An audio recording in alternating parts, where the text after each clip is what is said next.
Hello, welcome back to the channel. Today, we're diving straight into how to log into Monday.com, the leading project management software. So buckle up. First up, open your preferred internet browser and type www.monday.com in the address bar. This is your gateway to the site. The reason we do this is because all your project management needs lie on the other side of this portal. Once you've reached the home page, look for the Login option. It's usually located at the top right corner of the screen. Click on it. This helps us because it takes us directly to the login page where we'll enter our credentials to access our account. Now, you'll see two fields, one for your email address and one for your password.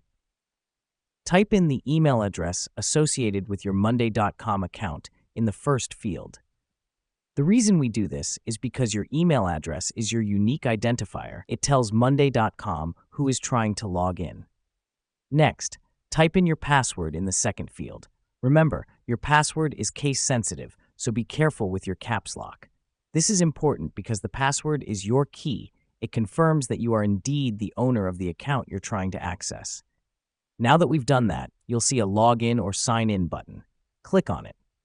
Let me explain why this matters. Clicking this button tells the website to verify the credentials you've entered. If they match the ones in the system, you'll be granted access to your account.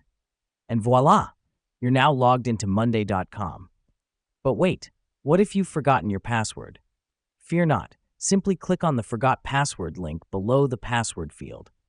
Follow the instructions to reset your password and regain access to your account. This is a handy feature that helps you recover your account in case you forget your password. So, there you have it, folks. A quick and simple guide on how to log into Monday.com. Remember, your email and password are your unique identifiers, so keep them safe and secure. Thanks for joining us today, and we'll see you in the next one.